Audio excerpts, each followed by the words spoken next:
सुप्रभात प्यारे बच्चों।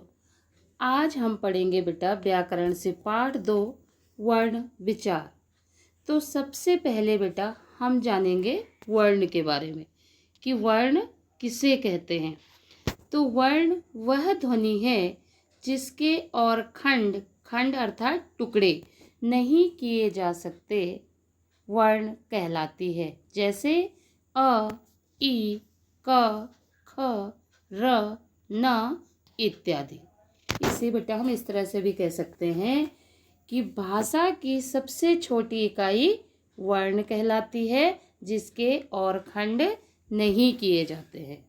तो वर्ण होता है, वर्ण वह ध्वनि है जिसके और खंड नहीं किए जा सकते हैं वर्ण कहलाती है। वर्ण के भेद। अब बेटा वर्ण के कितने भेद होते हैं? तो वर्ण के 2 भेद होते हैं, स्वर और व्यंजन। अर्थात पहला भेद है स्वर और दूसरा है व्यंजन। वर्णमाला। अब बेटा वर्णमाला किसे कहते हैं? वर्णों से ही बनते हैं ना वर्णमाला। तो वर्णमाला किसे कहते हैं? वर्णों के व्यवस्थित रूप को वर्णमाला कहते हैं। वर्णों के व्यवस्थित या क्रमबद्ध रूप को वर्णमाला कहते हैं। प्रत्येक भाषा की बेटा अपनी वर्णमाला होती है। हिंदी वर्णमाला में 11 स्वर और 33 व्यंजन होते हैं। अब पहला भेद बताया मैंने आपको, स्वर। अब स्वर किसे कहते हैं बेटा? स्वर तो जिन वर्णों को बोलने के लिए अर्थात जिन वर्णों का उच्चारण करने के लिए अन्य ध्वनियों की अर्थात वर्णों की सहायता नहीं लेनी पड़ती उन्हें स्वर कहते हैं। जिन वर्णों को बोलने के लिए अन्य ध्वनियों या वर्णों का सहारा नहीं लेना पड़ता उन्हें स्वर कहते हैं। स्वर के उच्चारण में बेटा क्या होता है कि हवा हमारे मुख से बिना किसी रुकावट के निकलती है। हिंदी में 11 स्वर होते हैं। कौन कौन से हो 11 स्वर? देखिए, अ, आ, ई, उ, री, ए, ऐ, ओ, औ। ये 11 स्वर हैं बेटा हिंदी में। तो जिन वर्णों को बोलने के लिए अन्य ध्वनियों का सहारा नहीं लेना पड़ता उन्हें स्वर कहते हैं। और स्वर के उच्चारण में हवा हमारे मुख से बिना किसी रुकावट के निकलती है। हिंदी में कितने स्वर बताए आपको?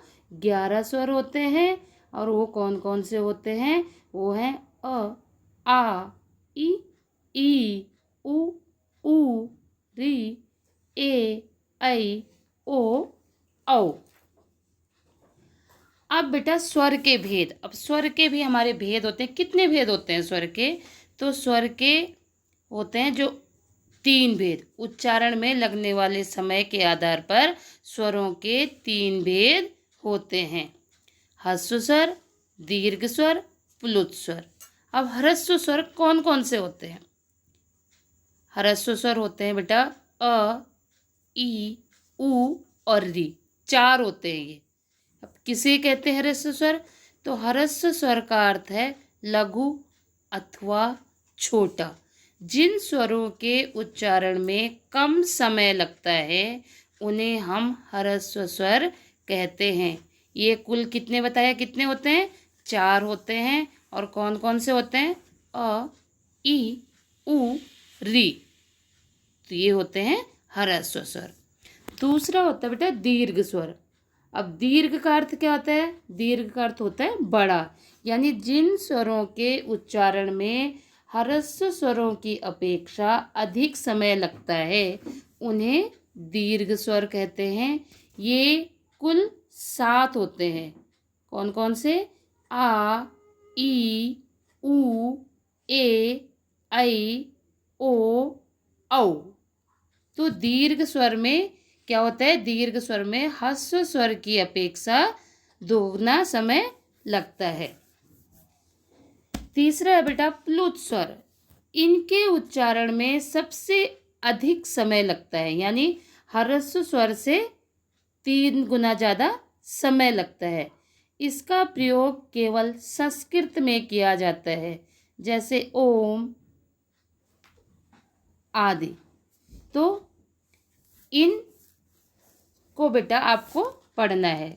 वर्ण जो आपको पढ़ाया था, वर्ण के बारे में स्वर अब पढ़ाए हमने, तो ये आपको पढ़ने हैं अच्छे से, और अपनी किताब से आप खोल के एक बार उसे भी पढ़ोगे।